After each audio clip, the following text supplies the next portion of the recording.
नमस्कार साथियों, मैं दीपक सर परफेक्ट स्टडी जोन के यूट्यूब चैनल में आप सभी का स्वागत करता हूं। आज हम पढ़ेंगे प्रश्नावली 10.1 का प्रश्न क्रमांक पहला। एक वृत्त की कितनी स्पर्श रेखाएं हो सकती हैं? तो यहां पर एक वृत्त में अनंत स्पर्श रेखाएं खींची जा सकती हैं। इस तरीके से स्पर्श रेखा जो होती है वो वृत्त की किसी एक बिंदु पर स्पर्श करती है, तो वह स्पर्श रेखा कहलाती है। तो इसका आंसर क्या हो जाएगा? एक वृत्त में अनंत स्पर्श रेखाएं खींची जा सकती हैं। तो यहां पर हम लिख देते हैं एक वृत्त में अनंत स्पर्श रेखाएं खींची जा सकती हैं। तो ये हो गया आपका प्रश्न क्रमांक पहले का उत्तर। अब हम क्या करेंगे? प्रश्न क्रमांक दूसरे को हल करेंगे। अब हम पढ़ेंगे प्रश्न क्रमांक दूसरा। रिक्त स्थानों की पूर्ति कीजिए।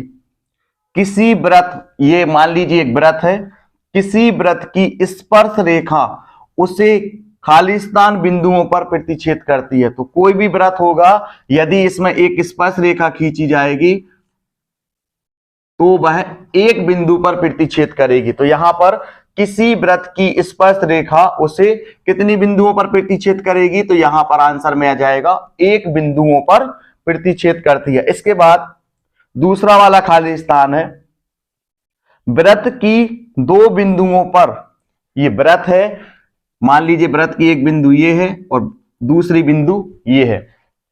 तो वृत्त की दो बिंदुओं पर प्रतिच्छेद करने वाली रेखा को क्या कहते हैं? तो यहां पर देखिए इस तरीके से यहां पर प्रतिच्छेद कर देगी दो बिंदुओं को। तो ये कौन सी रेखा कहलाती है? ये कहलाती है छेदक रेखा।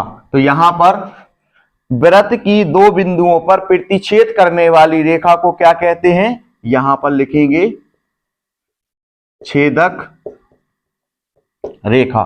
तो यहां पर वृत्त की दो बिंदुओं पर प्रतिच्छेद करने वाली रेखा को छेदक रेखा कहते हैं। इसके बाद एक वृत्त की खाली स्थान समांतर स्पर्श रेखाएं हो सकती हैं। तो यहां पर अभी हम क्या करेंगे? समांतर स्पर्श रेखाओं को खींच लेंगे। तो यहां पर हमने समांतर स्पर्श रेखाओं को खींच ली है जो एक बिंदु पर स्पर्श कर रही हैं। तो ये हो जाएंगी समांतर स्पर्श रेखाएं। तो दो से ज्यादा हम समांतर स्पर्श रेखाओं को नहीं खींच सकते। जैसे मान लीजिए यदि हम यहां से एक लाइन को और हम इस तरीके से खींच देंगे, तो देखिए यहां पर PQ और RS जो है ये क्या है? ये समांतर स्पर्श रेखा है। ये जो है ना, ये छेदक रेखा है। क्यों? क्योंकि यहां पर ये दो बिंदुओं पर प्रतिच्छेद कर रही है। एक बिंदु ये हो जाएगा और एक बिंदु ये हो जाएगा। तो ये क्या होगी? ये होगी छेदक रेखा। लेकिन यहां पर पूछा क्या गया है? यहां पर पूछा गया है कि एक वृत्त की खाली स्थान समांतर स्पर्श रेखाएं हो सकती हैं। तो इस वाले खाली स्थान का आंसर आ जाएगा 2। एक वृत्त की दो समांतर स्पर्श रेखाएं हो सकती हैं। इसके बाद अगला वाला हम पढ़ते हैं, वृत्त, ये हो जाएगा वृत्त तथा उसकी स्पर्श रेखा। तो यहां पर ये जो है ये है स्पर्श रेखा और ये जो है ये है एक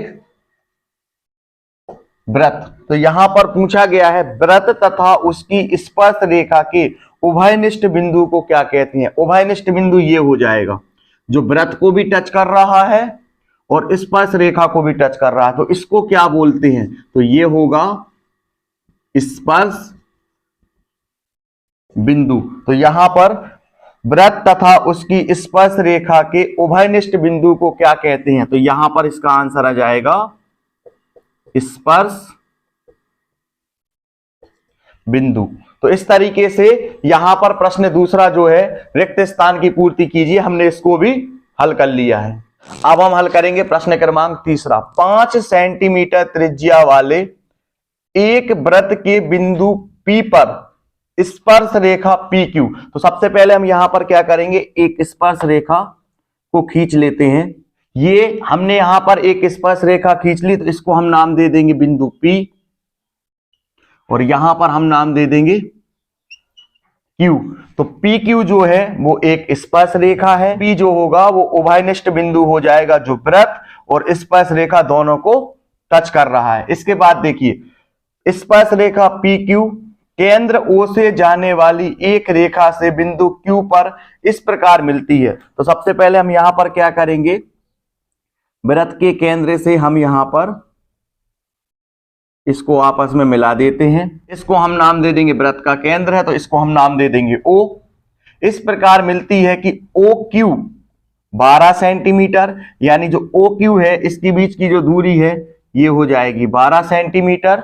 और यहां पर दिया गया है 5 सेंटीमीटर त्रिज्या वाले एक वृत्त, तो यहां पर त्रिज्या दी गई है 5 सेंटीमीटर। तो वृत्त के केंद्र से लेकर के परिधि तक की दूरी जो होती है वो कहलाती है वृत्त की त्रिज्या। और यहां पर बन जाएगा 90 एंगल का कोण। और यहां पर OP जो होगा, OP जो है वो एक त्रिज्या है जो दी गई है 5 सेंटीमीटर। तो यहां से आपको समझ में आ गया होगा, OP जो है वो एक त्रिज्या है और यहां पर हमको दिया गया है OQ दिया गया है 12 सेंटीमीटर। और यहां पर एक समकोण त्रिभुज बन गया है जिसमें दो भुजाओं के मान हमको दिए गए हैं और तीसरी भुजा के मान को हमको ज्ञात करना है। जब ऐसी स्थिति होती है तो हम क्या करते हैं, पाइथागोरस प्रमेय का यूज करते हैं। तो यहां पर समकोण त्रिभुज OPQ में हम क्या करेंगे, पाइथागोरस प्रमेय को लगा करके इनमें से हम देखेंगे कि इन चारों ऑप्शन में से कौन सा ऑप्शन सही है। तो यहां पर हम लिखेंगे समकोण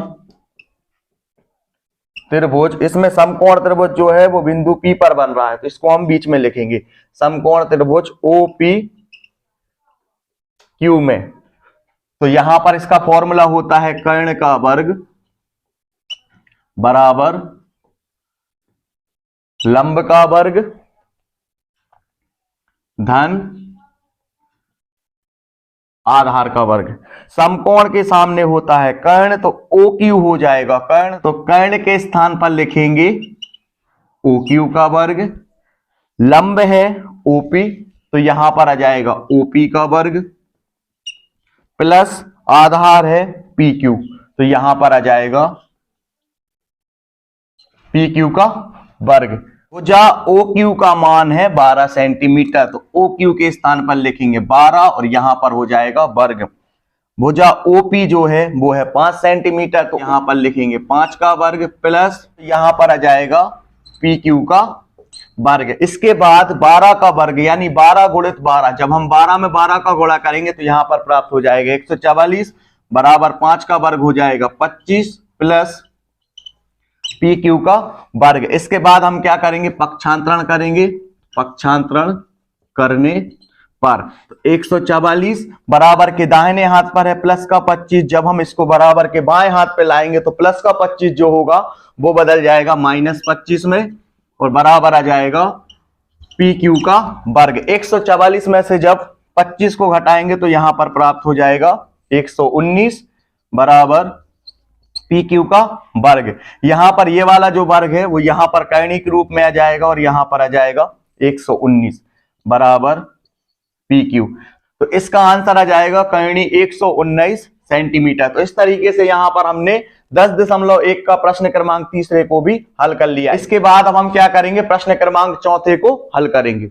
अब हम पढ़ते हैं प्रश्न क्रमांक चौथा। एक वृत्त खींचिए और एक दी गई रेखा, तो ये हो गई दी गई रेखा के समांतर ऐसी दो रेखाएं खींचिए कि उनमें से एक स्पर्श रेखा हो और दूसरी छेदक रेखा हो। स्पर्श रेखा क्या होती है, जो वृत्त की किसी एक बिंदु को स्पर्श करती है उसे स्पर्श रेखा कहते हैं। जो वृत्त की दो बिंदुओं को छेद करती हुई निकल जाए उसे छेदक रेखा कहते हैं। तो अब हम यहां पर क्या करेंगे, एक स्पर्श रेखा खींच लेंगे और एक हम छेदक रेखा को खींच लेते हैं जो कि दी गई रेखा के समांतर होगी।